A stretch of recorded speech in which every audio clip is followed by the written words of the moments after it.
नमस्ते, वंदे मातरम, जय हिंद। आप सभी का स्वागत, वंदन, अभिनंदन एक बार फिर से, लेकिन इस निवेदन के साथ कि आपने अगर अभी तक चैनल को सब्सक्राइब नहीं किया है तो कृपया नोटिफिकेशन के साथ सब्सक्राइब करते हुए लाइक और शेयर भी करें ताकि और लोग इन जानकारियों से लाभान्वित हो सकें। आज का विषय राइट टू इन्फॉर्मेशन एक्ट से। आप जानते हैं, राइट टू इन्फॉर्मेशन एक्ट के तहत हम जन सूचना आवेदन प्रस्तुत करके सारी की सारी सूचनाएं हम किसी भी विभाग से किसी भी संदर्भ में हम प्राप्त कर सकते हैं। अभी लोगों तक हमारी पहुंच है, यहाँ तक कि हम निरीक्षण भी कर सकते हैं, भौतिक निरीक्षण भी कर सकते हैं। लेकिन ये जो हमें अधिकार मिला है ये भारतीय संविधान की अनुच्छेद 19 के तहत मिला हुआ है।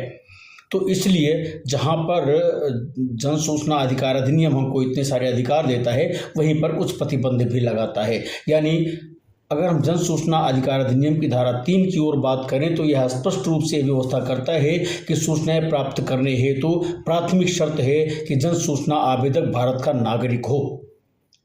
नागरिकता दो तरह से ही प्राप्त हो सकती है, या तो वह भारत में जन्मजात हो यानी बाई बर्थ वो नागरिक हो, या अगर कहीं विदेश से आया है तो भारतीय नागरिकता प्राप्त करने के लिए जो सिटीजनशिप एक्ट में प्रावधान है उसके तहत उसने नागरिकता प्राप्त किया हो। अब यहाँ पर जो मुख्य बात आती है, हमारे बहुत सारे बंधु भगिनी ऐसे हैं जो जन सूचना अधिकार अधिनियम के अधीन आवेदन प्रस्तुत करते समय अपने लेटर हेड का उपयोग करते हैं और अपने पद का उपयोग करते हैं।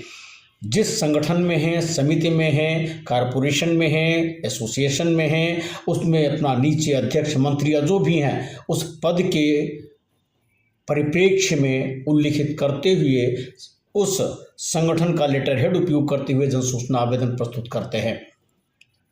यहाँ पर स्पष्ट रूप से मैं निवेदन करना चाहूँगा, बताना चाहूँगा कि माननीय केंद्रीय सूचना आयोग सहित माननीय उच्चतम न्यायालय ने भी यह सिद्धांत स्थापित किया है कि जन सूचना अधिकार अधिनियम के अधीन जो कृत्रिम व्यक्ति हैं वे जो जन्मजात नागरिकता जैसे होती है उस तरह से वे व्यक्ति नहीं माने गए हैं, यानी कृत्रिम व्यक्ति नागरिक नहीं होते हैं।